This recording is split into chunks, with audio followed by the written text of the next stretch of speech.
see you. How you been?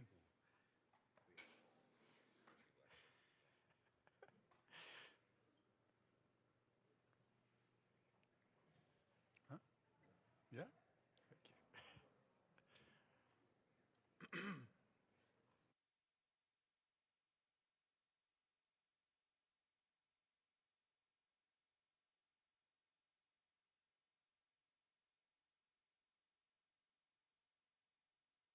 Hi, everybody. Thank you for coming tonight. I'm Manavi, and this is Hana, and we are the lecture organizers for NOMAS. Before beginning, we would like to acknowledge that the land on which we gather today is the traditional and unceded territory of the Wampanoag people.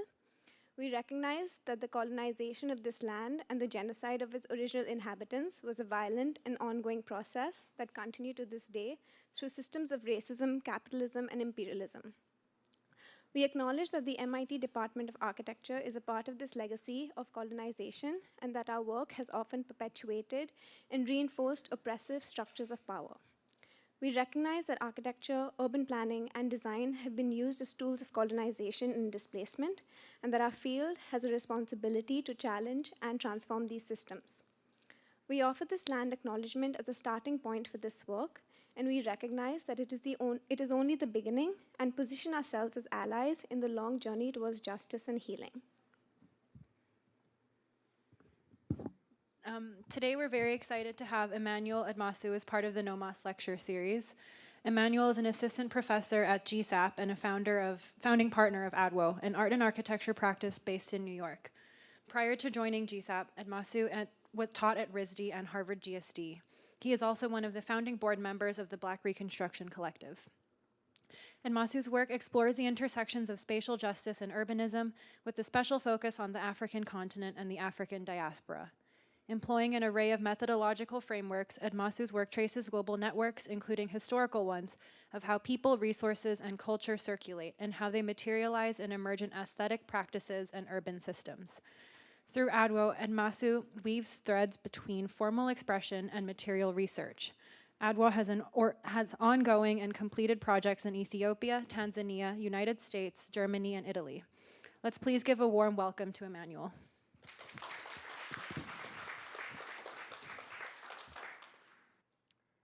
All right. Can you guys hear me? Yep. Okay. First of all, thank you to the NOMAS team for inviting me. It's really great to be here. I'm a huge fan of MIT. I used to come here a lot more when I lived in Providence and taught at RISD. So now I feel kind of far, but nonetheless, it's really nice to be back. For the past 8 years, in addition to my academic responsibilities, I have been working on 2 parallel projects. The first is a book of conversations called Where is Africa, which was published last year. And the second is kind of the development of an art and architecture practice in partnership with Jen Wood that thinks through the edges of property, legibility, and architecture. So this is a relatively informal talk, but I've organized it around 3 main concepts: measuring, imaging, and building. In the measuring section, I'll present 2 projects, immeasurability and groundwork, and both of those projects are trying to demonstrate non-static understandings of sites that gesture towards a refusal of measurement. In the imaging section, I will present our installation for the last Venice Architecture Biennial, a project positioned between image making and space making. And in the building section, I will present 2 current projects that examine the role of fire in the making and unmaking of architecture. So groundwork and immeasurability deal with the limits of measurement by considering the vitality of everyday spaces in Atlanta and the metaphorical power of the Mid-Atlantic Ridge, but also the legacies of indigenous land stewardship in North America. both projects explore this notion of animism or non-human aliveness, which, especially over the past 3 years, is becoming a major theme in the work. And I'm trying to write a book called Animist Urbanism. So this is all part of that investigation. And both projects are developed around a specific material. So the material research really produces the formal exploration as well. Immeasurability was an installation for a group show at MoMA called Reconstructions, Architecture and Blackness in America, which was curated by Mabel Wilson and Sean Anderson. And our installation was considering blackness in the ordinary spaces of Atlanta and also the ocean floor of the Atlantic. This image from Mati Diop's film Atlantics, illustrating the vastness of the Atlantic Ocean and the suggestion of the horizon is really an image that we keep returning to as an articulation of non-static, immeasurable space. I believe it offers space to really think about the animism of the Atlantic Ocean itself. For our installation, every time you say "wow," I feel like I'm doing the right thing. No, he's great. I need a hype man. This should be how every lecture goes.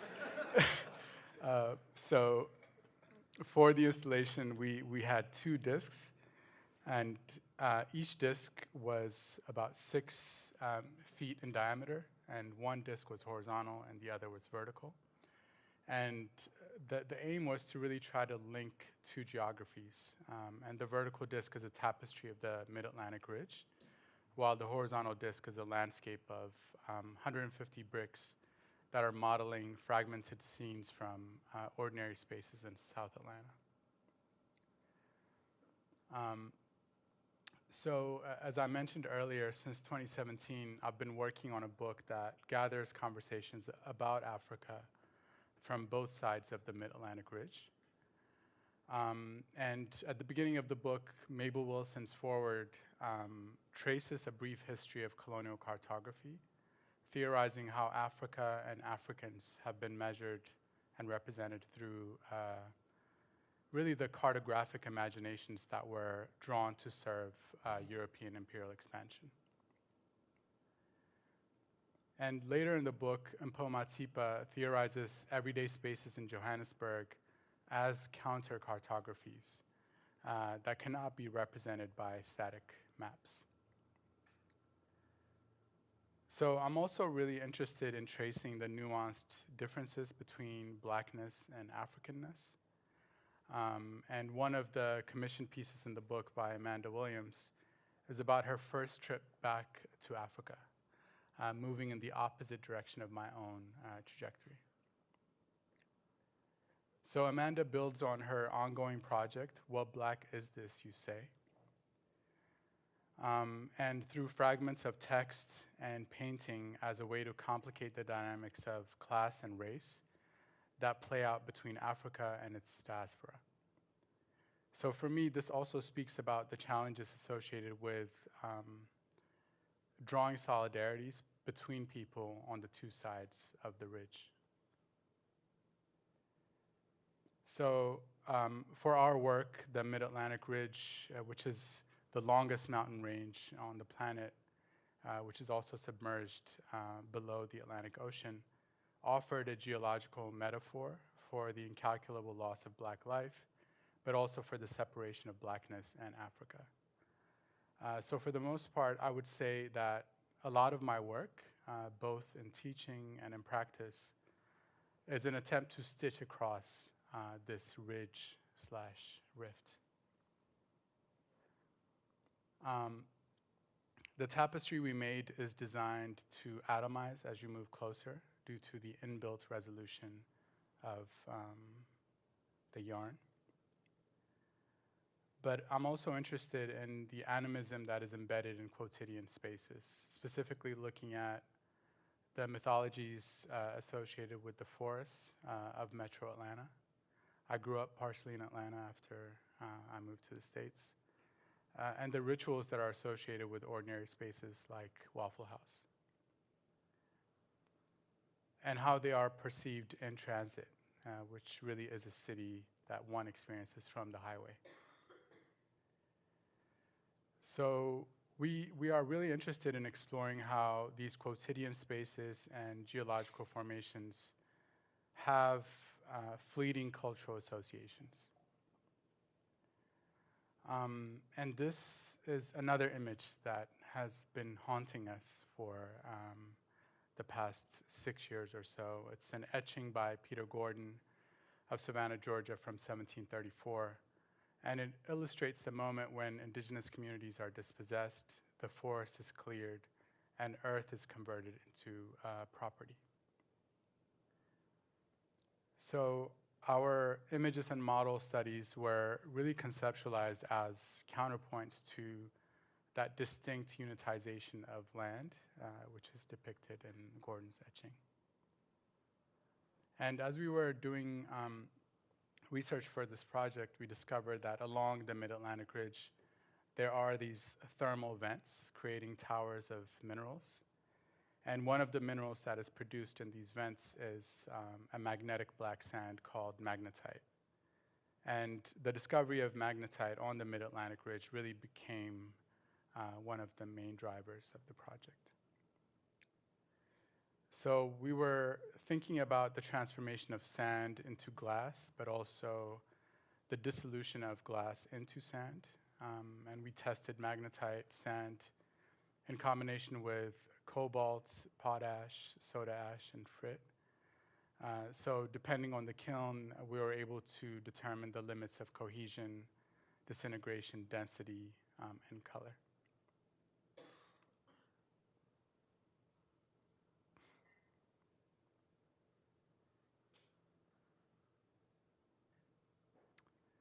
And we made this horizontal disc that models everyday spaces of gathering, thinking about the link between Atlanta and the Atlantic.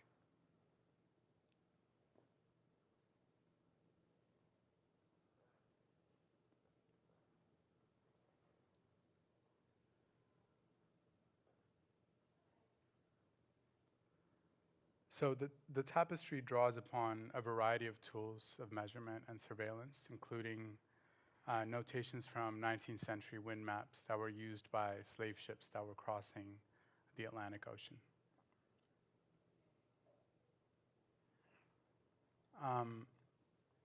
Groundwork is a relatively recent project that we did, and it was commissioned by Art Omai in Ghent, which is upstate New York.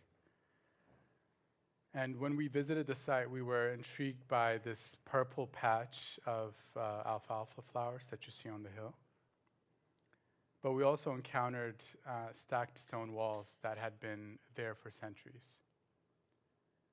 And when the area that is now Art Omai and the broader northeast of the US was colonized, newly settled farmers cleared the land of trees, which changed the constitution of the ground itself. So the frost line within the ground changed, meaning that each spring, stones and boulders that were previously below the frost line were now pushed to the surface. And to a certain extent, this was forcing the farmers to repeatedly collect and stack those stones into these higher walls on the edges of the property. But what was interesting to us is that the same stone was also used by the Stockbridge Mansi Mohicans, who are the indigenous stewards of this land. And they used it to shape cairns and walls into local ceremonial markers and waypoints. This is, for example, a 400-year-old wall from the site, and a cairn that's also in the region. So we proposed a slightly irregular square that was composed of tightly packed local stone, and was partially embedded into the existing flowers on the hill. And we sourced the stones and the boulders from the site as well as local quarries. And the project was just simply thickening the surface of the ground.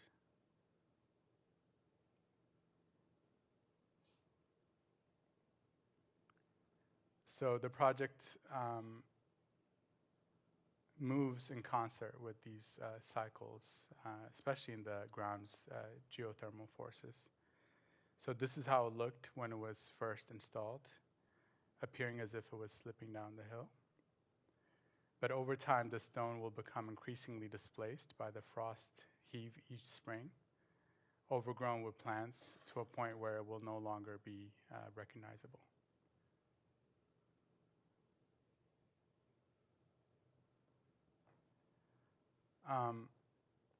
In 2023, an installation called 100 Links was made by our practice and the Buell Center for the Chicago Architecture Biennial, which was curated by the Floating Museum. And 100 Links, in some ways, is building on the work that the Buell Center had been organizing around land and also research that we have been developing on measuring practices. And similarly, one of the earliest projects in our practice, Two Markets, also investigates similar questions of property, but in East Africa. And both projects consider cartographic imaginaries and human occupation. And our approach to, especially for our practice, our approach to representation and image making has changed since Two Markets. But it's helpful to look back and identify the commonalities and the ways in which this question of property begins to inform how we draw and think about space, both on the African continent and here in North America. So what was interesting about the research in the marketplaces in Tanzania and Ethiopia is that there's an imposed order in the form of a grid that was laid out by the colonial regime, especially in Dar es Salaam and Addis Ababa. But we are interested in examining how these master plans are transformed by their inhabitants, basically how the grid itself begins to dissolve. And this research culminated in an exhibition that we put up at RISD. So these large-scale drawings were printed on metal, along with photographs and a newspaper that we used to, in some ways, reconstruct the histories of these marketplaces.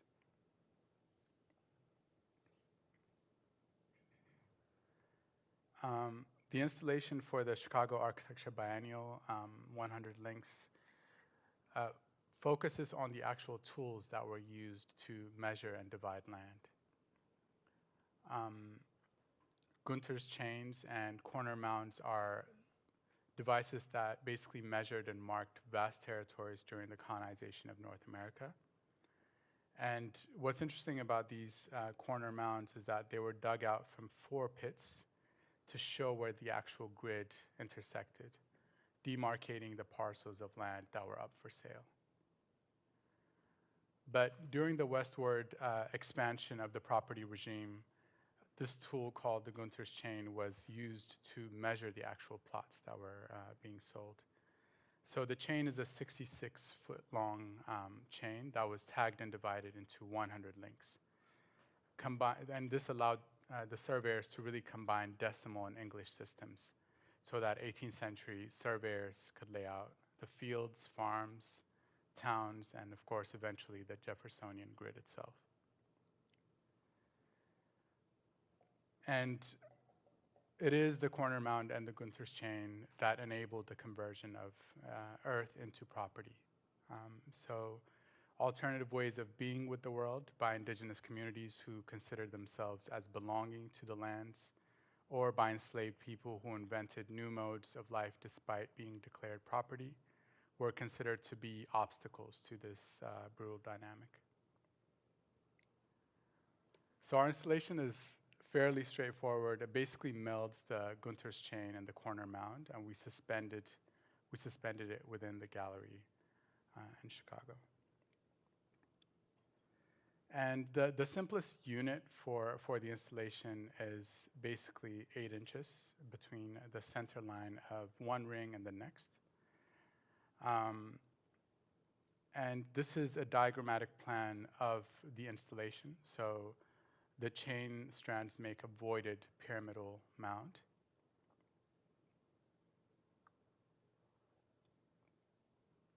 And an elevation suspended from the ceiling.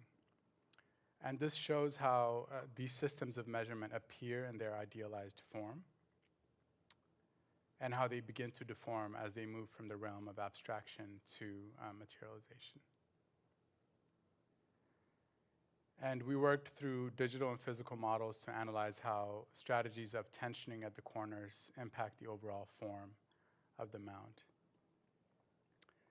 But after a lot of those digital models, it was actually these simple paperclip models that ended up being the most accurate simulations of the structural dynamics of the piece.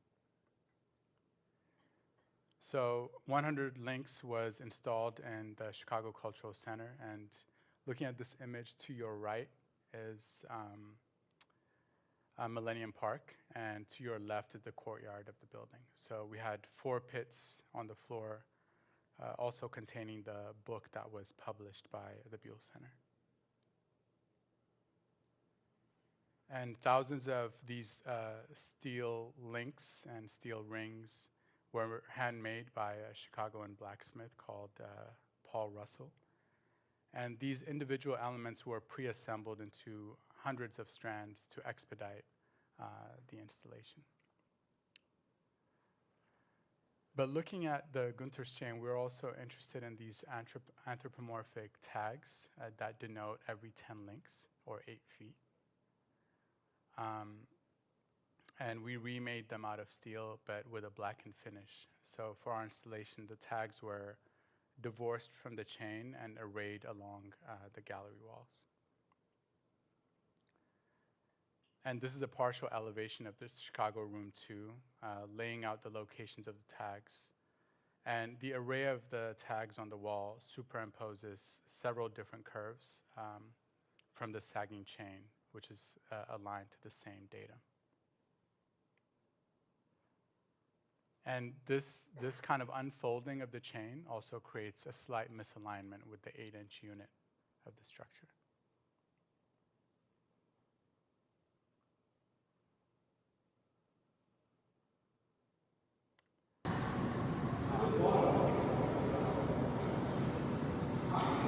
The veil of the chain around the perimeter is not tethered to the ground, so it sways as people move or brush against it.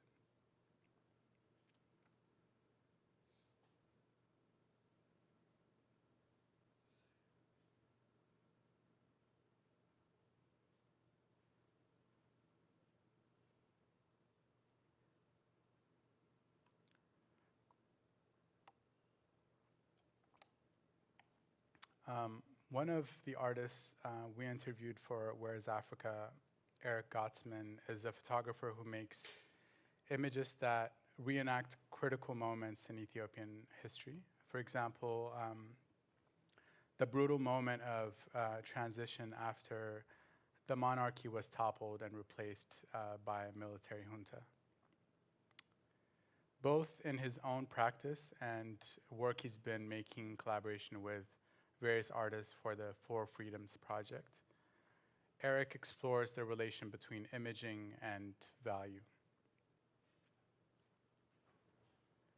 And I would say that a lot of our work is an attempt to find a way to draw time. And the conversation with Tao Tavengwa in the book is about this ongoing search for methods to represent the rapid transformation of African cities.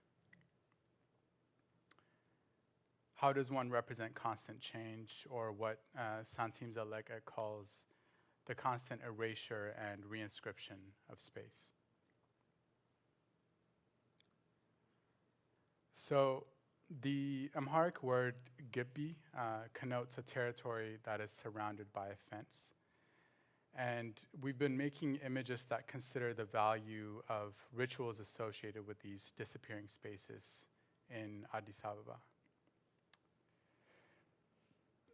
And this image, which assembles several found images of Ghebbis and Addis, was made soon after we accepted the invitation to participate in the last Venice Architecture Biennial.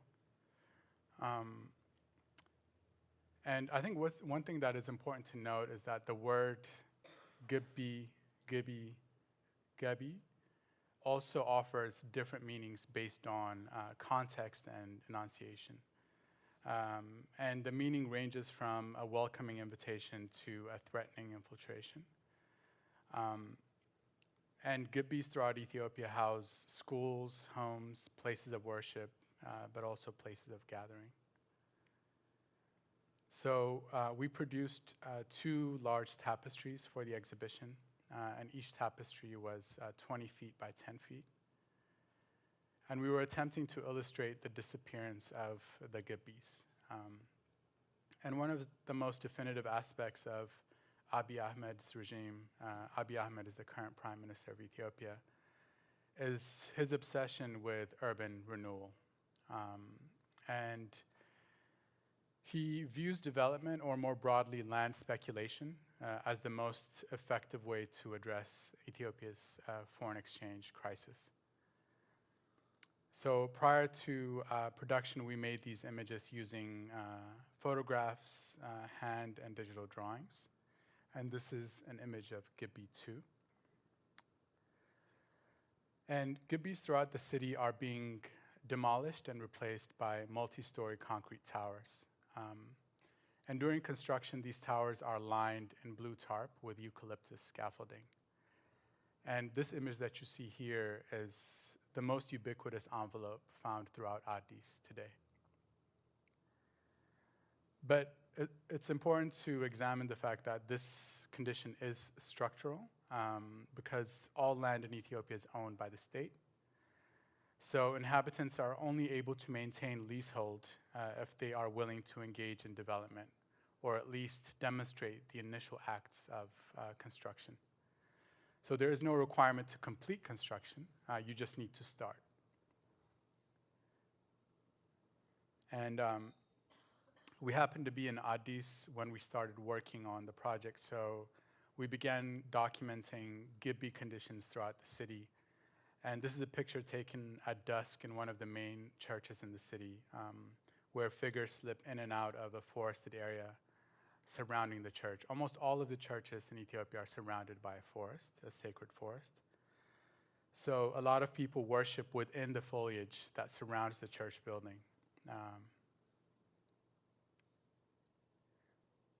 And another thing that was really important to the project is eucalyptus. Eucalyptus was imported from Australia to Ethiopia in the late 19th century. And this fast-growing species fulfilled the building and firewood needs of the early years of the new capital.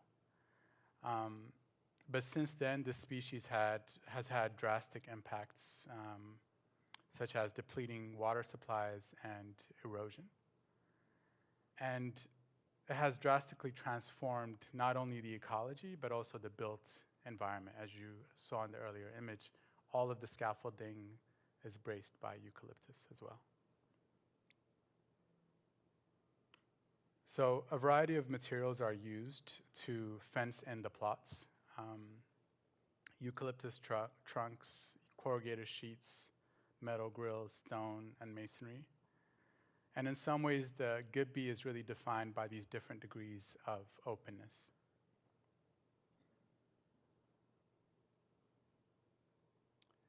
And we collaborated with a photographer based in Addis Ababa, Tsiona Haile Selassie, to document the ordinary conditions within and outside the Ghebbi, examining how indoor and outdoor spaces are used for gathering and fellowship.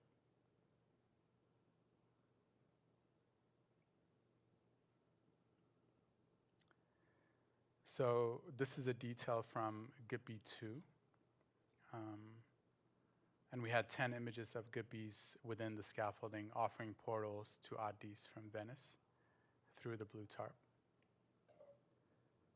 And an immersive space akin to the interiors of the Ghebbi is recreated with the 2 large tapestries. and they were suspended on either side of an archway in the Arsenale.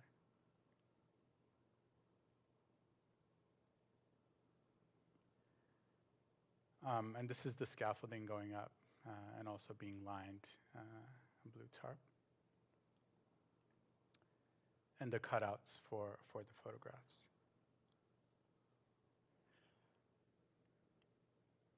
And these are some details of the Ghebbi 1 tapestry, selecting yarns to represent the blue tarp itself. Another important aspect of Ghebbi 1, we were really thinking about the conflation between Ghebbi and topography in the highlands of Ethiopia. And this is a drawing of the early settlement of the city that is now known as Addis Ababa, where the main church and the emperor's Ghebbi were positioned on the highest topography, or the tallest mountain, in between rivers and surrounded by the Ghebbis of the dignitaries. So the social hierarchy was inscribed on the topography of the city itself. And this is an initial image of Ghebbi 1 tapestry with the prayer beads used by the monks in the highlands framing the edge of the Ghebbi. And the circular figure that you see is a drawing of a traditional shield that was used by the people of southern Ethiopia, both to defend themselves from colonial invasion and the annexation by the Ethiopian Empire, which was approaching from the north. And this tapestry combines an image of the blue tarp with a canonical painting of the Battle of Adwa, which is the battle where Ethiopian troops were able to successfully defend themselves from colonization. So we're trying to think through these various scales and times of sovereignty. And we worked with Textile Lab, who are based in Tilburg, the Netherlands, to produce the tapestries. So they have supposedly the largest computerized loom in the world, and it translates digital images into weaving patterns. So at first, we worked remotely to produce a series of samples that were mailed to us for feedback, followed by an intensive in-person workshop in their studio. And there were thousands of yarn types from around the world to choose from, each with their own tensile properties and other behaviors that had to be calibrated. So these are some of the tests that we had in our studio. And especially for Ghebbi 1, we were really thinking about the work of Ethiopian painter Skünder Bogosian, who has produced a lot of these paintings that mythologized the prayer beads used by the monks in the highlands of Ethiopia as ways to think about spirituality and exile.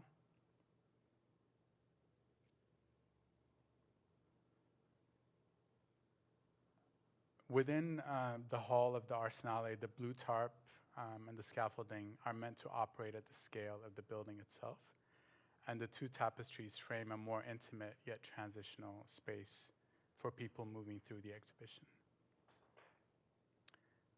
And the tapestries were hung behind these corrugated sheet panels.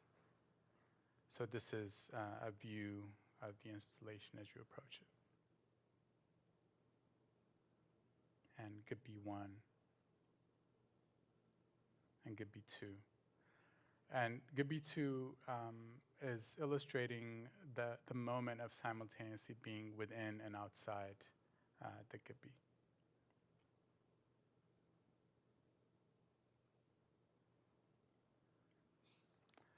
Okay, so finally,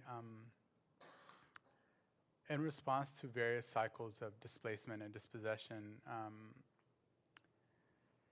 we have been trying to think about both land and cultural assets together. And a lot of the work asks, how can we build a world after property? And one of the artists featured in the book works through this concept called Adbar. And Adbar is an abstract Amharic term referring to the embodiment of protective spirits within the natural landscape. such as lakes, mountains, rocks, and trees. For example, a tree possessing Adbar is believed to act as a link between people and the spirit world. And in the Tanzanian context, one of the artists that we interviewed for the book, Rahima Chichage, also addresses animism, but more from an African feminist standpoint. And she's thinking through concepts that she calls motherism and womanism. And in her work, animism registers through a type of ancestral veneration, where she retraces her matrilineal heritage through oral histories that are translated into ritualistic reenactments. Another aspect of this building side of things that we've been thinking through is the building of institutions. And this is Zoma Museum in Addis Ababa, started by the artist and curator duo Elias Sime and Meskerma Seged. And they have built a sprawling art complex in the city that is somewhere between a school, a farm, and a museum. And the conversation is not only about architectural heritage, but it's also a demonstration of an incredible practice, Elias's practice, that spans across continents and disciplines. And Elias's work is an assemblage of found objects, both at the scale of a wall-mounted artwork and a building. And one of the most inspiring aspects of his work, at least for our practice, is how he collapses time, space, and material. And the act of building and unbuilding is an iterative process that is very much the core of his practice. So we are currently working on 2 projects in our studio. Both projects are in progress, so I'm just showing you guys some rough images. But they're both really conceptualized around fire as a critical element for the making and unmaking of architecture. And we're developing this project for Exhibit Columbus in Columbus, Indiana. And we started by just kind of engaging with the strategic plan that is being developed for Columbus, Indiana by Sasaki, called Downtown Columbus 2030. Which aims to provide a clear and comprehensive strategy for continued advancement. And I quote, it aims to address gaps by maximizing the use of spaces downtown. Our site is prominently located at the center of downtown Columbus. It's at the center of this downtown Columbus study area. You see the red dot in this image. And we know that the plan aims to recognize the recent history of redevelopment in Columbus, but how will it address histories that need to be excavated? So flanked by an iconic collection of modernist buildings, the site is an open lot on 5th Street, also known as the Avenue of the Architects. So it was most recently occupied by a building called the Irwin Block Building. It was a beloved 130-year-old Queen Anne style building that was destroyed by fire in 2022. And the cause of the fire remains unknown. But in addition to the loss of the Irwin Block Building, we're interested in the unaccounted histories of the site, considering the cyclical disappearance of built and unbuilt heritage as ways to imagine expansive cities for, expansive futures for Columbus. And what we're trying to design is not a static monument, but an active site of reclamation.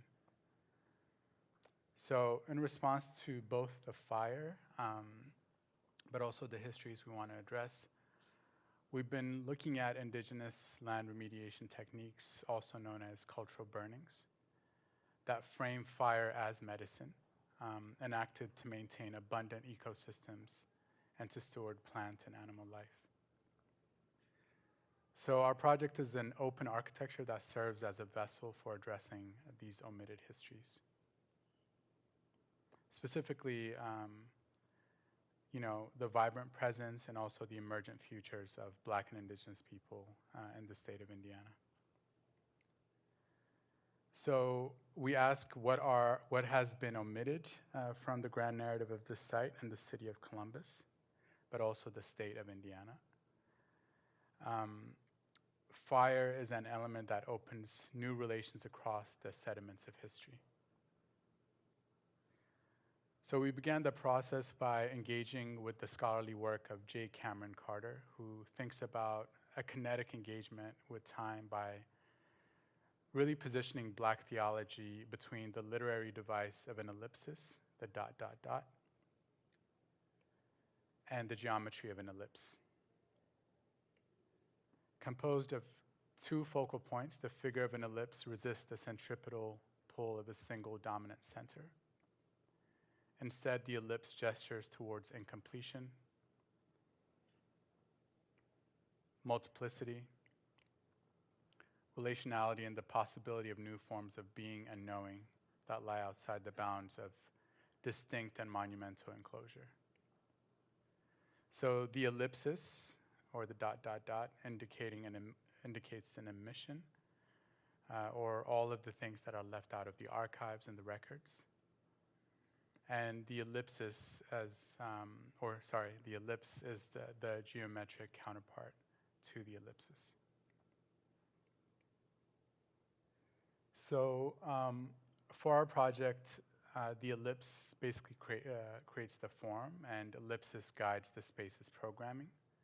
So together they embody a space for movement and meditation. And the first move was to array a set of columns along the perimeter of the ellipse. Then we introduced a ground cut diagonally across the site on the long axis.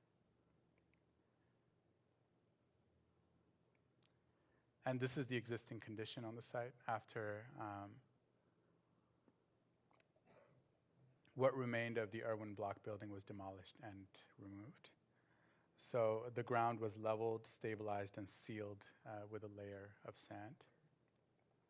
So our columns will be built as tripods to speed up assembly and to anchor them in place while we are doing the earthwork. Then the next step is the actual cut and fill operation, where we will not only excavate the middle of the site, but also build up 2 mounds with new topsoil. Then we will begin the prairie planting process. And we have developed the planting strategy in consultation with Indiana-based sanctuary native landscapes. And they specialize in indigenous plants. So we are proposing a mix of grasses, sedges, and flowers for the varying zones of sun exposure on the 2 mounds. And the proposed plants also evolve at different rates throughout the season, meaning that if given the opportunity, the prairie would be transforming throughout the year. And we are in conversation with the Indiana Native Plant Society to coordinate relocating the plants at the conclusion of the installation. So this is a view of the project from across the street, and you can see the mound rising and a hint of the ramp being revealed. And this is a view of the project from within. And you can see the native plants at the top of the mound. So we're right at the middle of this project, and this is probably what we can achieve given the budget that we have. But if we manage to successfully fundraise, there's a more ambitious version of this project that includes a large canopy. The canopy would cover the full extents of the ellipse. So the base of the project remains the same with the 2 mounds.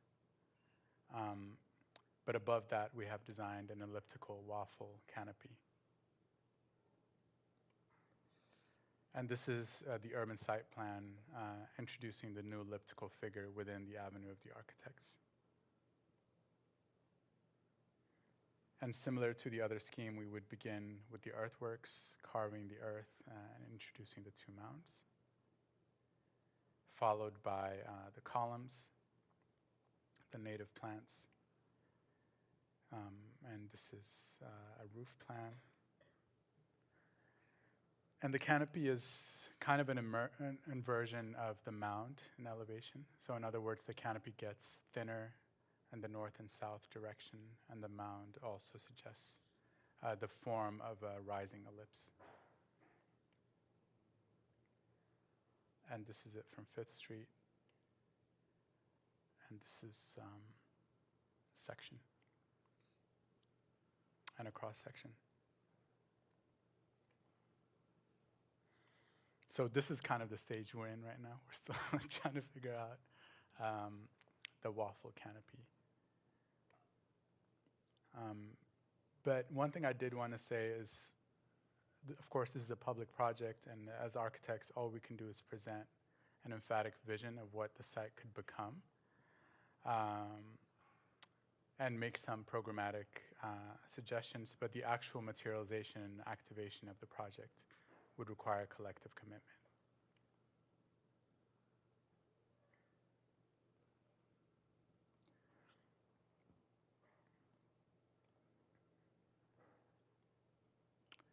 So, okay, last thing. I know it took longer than expected. For the upcoming Venice Architecture Biennial, we're continuing to look at the history of fire, specifically in Ethiopia, and how these bonfires, once a year, called Chibbo, are moments to connect with ancestors, but also to engage in some sort of collective cleansing in Ethiopia. And we're connecting this history of fire as a monumental space for gathering throughout Ethiopia, but also everyday fire and frankincense and coffee ceremonies. And in some ways connecting that to an event in 1868 when the British Army was able to actually weaponize fire on the fortress in Magdala, and looting hundreds of sacred manuscripts from the fortress. This is one of the manuscripts in the British Library last year when I took my students there. And for our Venice piece, we're basically making 3 tapestries thinking about fire, but also textile as a protective element, both for these sacred books and their binding, but also the sacred spaces themselves. The center of the church is the most sacred space, and it's usually covered in this silk textile. So we're making a tapestry that is somewhere between this silk textile and the coverings of those books. Thank you.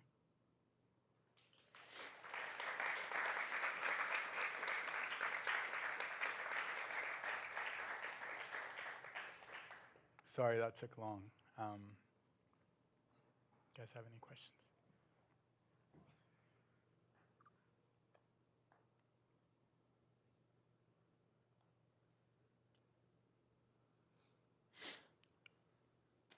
Does anyone have any questions?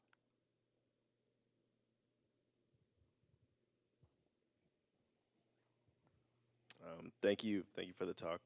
The way you described every project, there was a clear history, research, almost diagrammatically that came into the project that you reinvented in a completely different way, which I really appreciate. One thing I was wondering was, how concerned are you with the tie back or the translation to a new viewer that might not be able to come to a sort of lecture, but that can read that history that you diligently researched and tried to translate into a kind of a new expression? Yeah, I mean, that's an excellent question. I mean, I think we're really committed to abstraction, and part of that is it allows us to keep engaging with the work differently over time. but it also allows people, depending on their lived experience and knowledge of the context, to have very different relationships with the work. I mean, with the tapestries, when I present them, for example, in Addis, I don't necessarily need to go through all of the background I went through today. The iconic painting that I was referring to of the Battle of Ottawa is kind of an image etched into everyone's, understanding of the nation state. So there are certain references that are actually quite explicit. But I think engaging with notation and abstraction allows us to have a very different type of conversation in different contexts.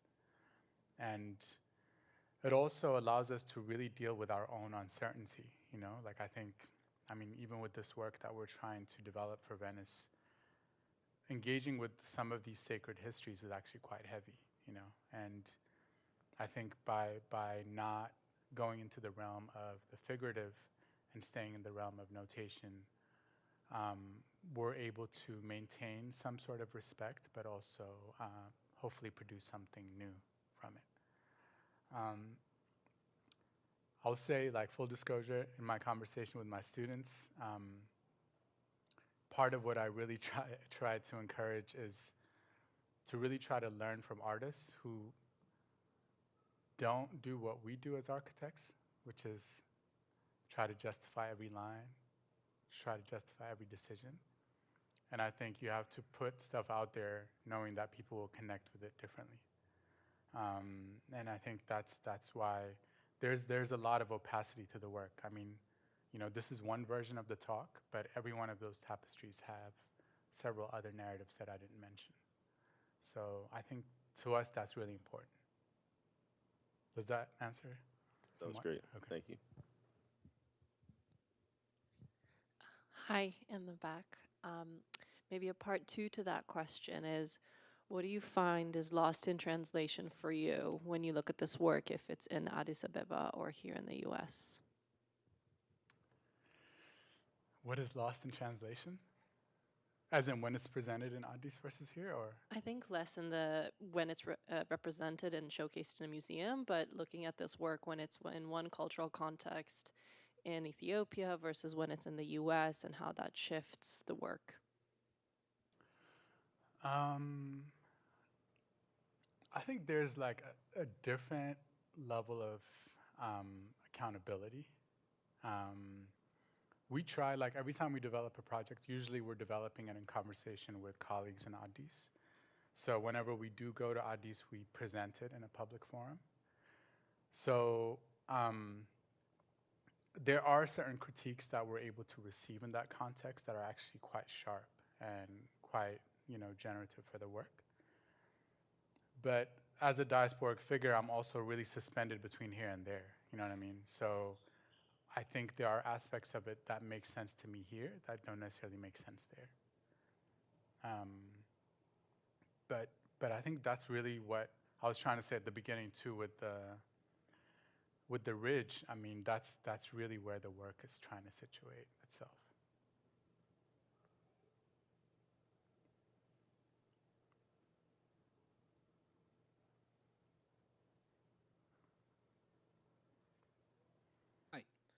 I'm curious about Gunther's chain and link. Hmm? I'm curious about Gunther's chain and link. It was a tool weaponized for land confiscation and the defining of property, and synonymous with property is proper names. So I'm just. Is what is proper what? Sorry, synonymous with property is proper names. Proper names. Yeah, the naming of place. Yeah. I'm curious to know what was lost in America through this redefinition of land, and were there indigenous knowledge to be recuperated through understanding what the names were before Gunther's chain and link redefined those places. Of the whole U.S.? Of places in the U.S. Oh, I mean, like, you gotta go place by place, I guess, I think all of them have been renamed and redefined. But it's not really the naming that we're interested in. It's just more about the relation that we have with the earth. And I think that's what was transformed by the introduction of the chain and the mound. And I think that distance that we have with the planet is part of the conversation that we're trying to frame in almost all of the work that we're doing around property. You know, there's just a much more embedded understanding of oneself in relation to the planet that indigenous folks have here in North America, but also on the African continent. And some of the stuff that I'm trying to write about right now is actually animism and Swahili culture in East Africa, which has actually very similar tendencies, you know, when it comes to understanding the earth as an extension of the family, when it comes to understanding the earth itself as a living being that cannot be owned. So I think those shifts in ontology are the issues that we're trying to address with those projects. I mean, there's a lot that was lost. I can't even begin to list, right? But I'm also not trying to pretend to be an indigenous scholar. I'm just trying to understand another way to think about the planet and our position in it. Thank you.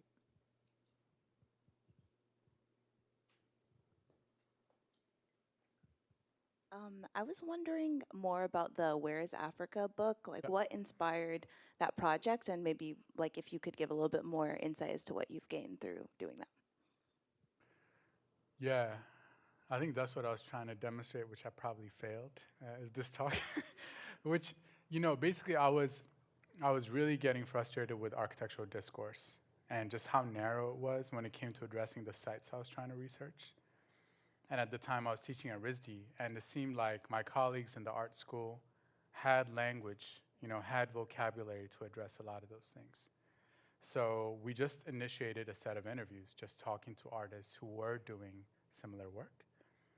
And it was happening in parallel with the practice. So what I was trying to show today by just inserting fragments of the book is that there were conversations had in making the book that directly informed projects in the practice. And those are the conversations that I want to sustain, you know, because it helped me change the way I think about architecture.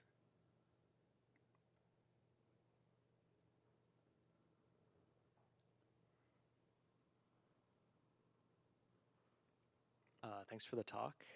I was wondering, well, okay, I guess I'm thinking about art as a visual language, and it's very clear that the tapestries that you're making are very dexterous in handling lots of different themes and symbols, and I was wondering if you could maybe like translate one of them for us, or like give us a visual reading of one of the tapestries.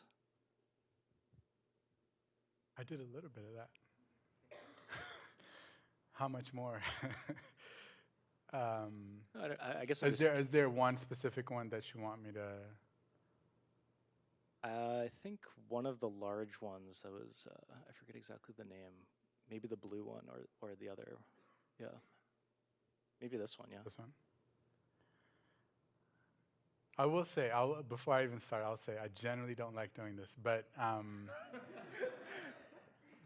that's why I wanted to ask. Yeah, I mean, you know, this is what I was trying to say about this project happened at a moment where we were in Addis and the whole city was being demolished, you know. So the current prime minister is in some ways kind of demolishing and rebuilding the whole city. And the simplest unit for understanding Addis Ababa is a Ghebbi, which is a fenced-in territory. And we were feeling that anxiety because we were moving from one Ghebbi to another, you know. And everyone seemed to feel as if the blue tarp was collapsing on them. So a lot of what we were trying to do compositionally here is think about the development paradigm as the very thing that is erasing the Ghebbi.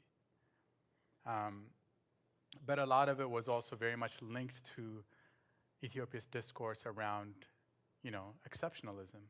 Ethiopia was never colonized, so, you know, that's what some people claim. I disagree. But there is a certain understanding of sovereignty in Ethiopia that is constantly being redefined, and those were the scales of history and space that we were trying to draw through. There are very specific things within them that I can point out and talk through, but that's kind of the general theme. would you mind pointing out specific things? I You mean, see, no, I guess to me it Yeah. appears to be a very kind of like cosmic Yeah. level of reading. I mean, there's a pyramid, there's a sphere of some kind. Yeah. You know, there's grains of sand, there's oceans of sand at the bottom. I mean, there's clearly like the tarp and I don't know, the pattern of sticks. But I guess, I don't know, I guess I am just curious about like what different types of visual language there are. And like, I don't know, maybe you have like one perspective on this, but like everyone else here sees something different. And I'm just kind of like, No, but that's the point, and that's why like me kind of walking you through and explaining it would actually kind of kill it, you know? So like I usually try to be suggestive about what we're trying to address, but you should be able to take something out of it that is very different from what I take out of it. what do you think that your well, I'm going to ask you about this after the lecture, but I guess I'm just curious if you consider your like reading of it to like be authoritative in that way, that it No. could like No. that it could damage our ability to interact with the artwork freely. I think to a certain extent, like, yeah, that is the fear, because I think there's a lot of intuition in it as well. And I just think generally with, you know, the spaces that we're trying to analyze, there are different relationships that people have with them. Even the description I gave you of the Ghebbi, that is kind of my description. Like most Ethiopians might not agree with me, you know? And this is just another language that is able to suggest a set of ideas, but definitely not trying to be like a definitive answer, you know. Yeah, this is what I'm saying about the way discourse is shaped, especially in the, you know, built environment. I appreciate the answer. I guess thank you for this. Everything was beautiful.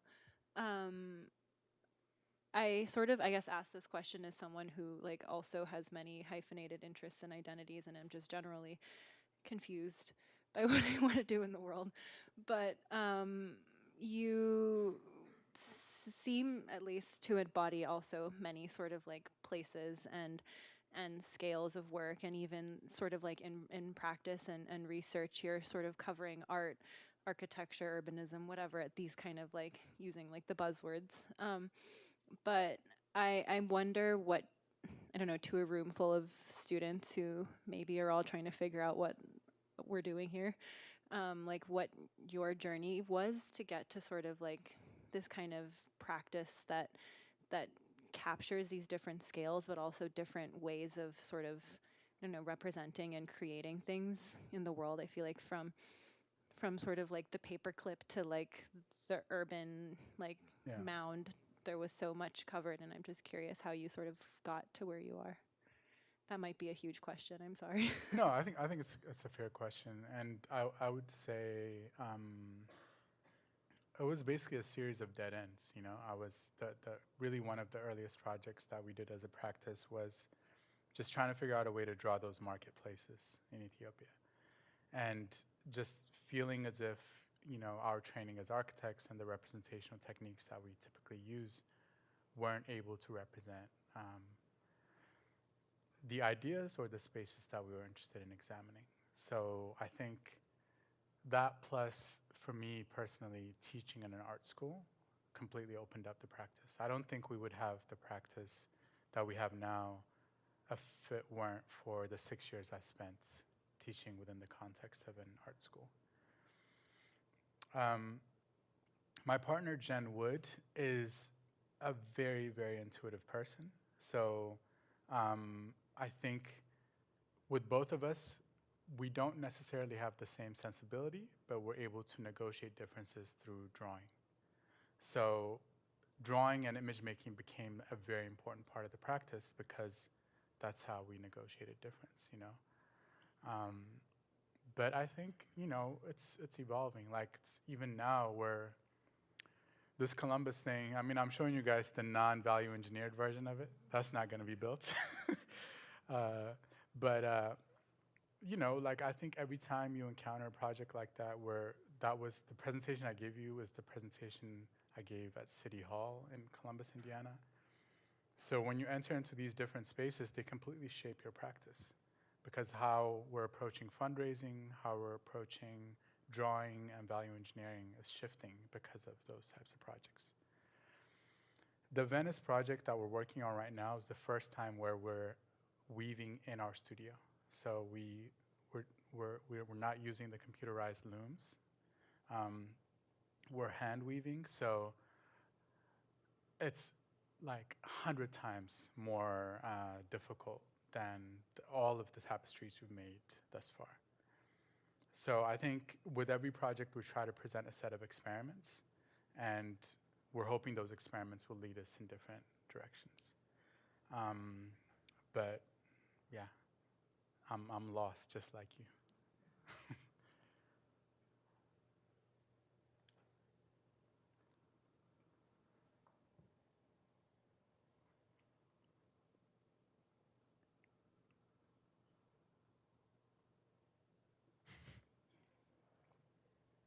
This is the question I've been waiting for.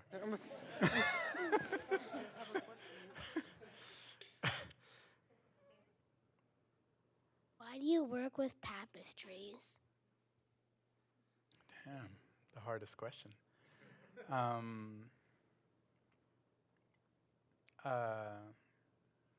Why? I think, basically like I was saying earlier, we spend a lot of time making images digitally, and the moment we started translating them into yarns and weaves, it gave the project at least 10 more layers of meaning. So until this moment where we're actually weaving the tapestries, we've just been making digital images and kind of getting them fabricated. But I think now we're moving into a situation where the practice will be 50-50 between making tapestries and making architecture. So I'm not answering the why question, but that is kind of what is happening, generally speaking.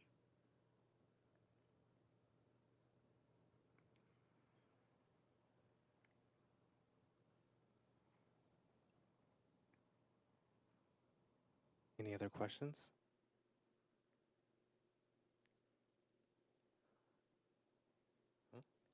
Alrighty, well, let's call it there. Thank you. Thank you so much, Manuel.